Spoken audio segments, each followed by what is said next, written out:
তুমি কি জানো, সবচেয়ে কঠিন সময়টা আসে ঠিক তখনই যখন তোমার পাশে কেউ থাকে না, যখন তোমার স্বপ্ন নিয়ে সবাই হাসাহাসি করে আর তুমি চুপচাপ নিজের ভিতরে ভিতরে ভেঙে পড়ো।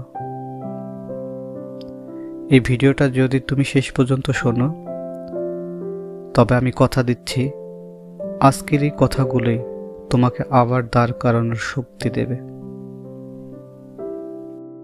জীবনের একটা সময় আসে যখন মানুষজন ধীরে ধীরে দূরে সরে যায়, বন্ধুরা ব্যস্ত হয়ে পড়ে, পরিচিতরা আর আগের মতো খোঁজ নেয় না।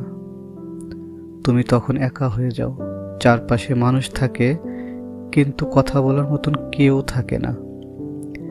এই একাকিত্বটা খুব নীরব, চিৎকার করে না, কিন্তু ভিতরে ভিতরে মানুষকে ভেঙে দেয়। যখন তুমি নিজের স্বপ্নের কথা বলো, অনেকে তখন হাসাহাসি করে, কেউ বলে এটা তোমার দ্বারা হবে না, এটা তোমার দ্বারা একেবারেই সম্ভব না। এই কথাগুলো ছোট কিন্তু খুব গভীর ক্ষত তৈরি করে। কখনো কখনো নিজের উপরে সন্দেহ আসতে শুরু করে, আমি কি পারবো, আমি কি ভুল করছি? এই মুহূর্তটাই আসল পরীক্ষা। এই সময়ে দুটো রাস্তা থাকে, একটা রাস্তা বলে ছেড়ে দাও, আর পারবে না, আর একটা রাস্তা বলে আর একটু চেষ্টা করো। যে মানুষটা দ্বিতীয় রাস্তা বেছে নেয় আর একটু চেষ্টা করে, সে মানুষটাই আলাদা হয়ে যায়। নিজের উপর বিশ্বাস রাখা সহজ না, বিশেষ করে যখন কেউ পাশে থাকে না। কিন্তু মনে রেখো, যে মানুষটা নিজের উপর বিশ্বাস রাখতে পারে তাকে কেউ কখনো থামাতে পারে না, পারবেও না। সাফল্য কখনো তাড়াহুড়ো করে আসে না, সে ধীরে আসে, নীরবে আসে। প্রতিটা কষ্ট, প্রতিটা না বলা গল্প, প্রতিটা চোখের জল, সব কিছুর হিসাব রাখা হয়।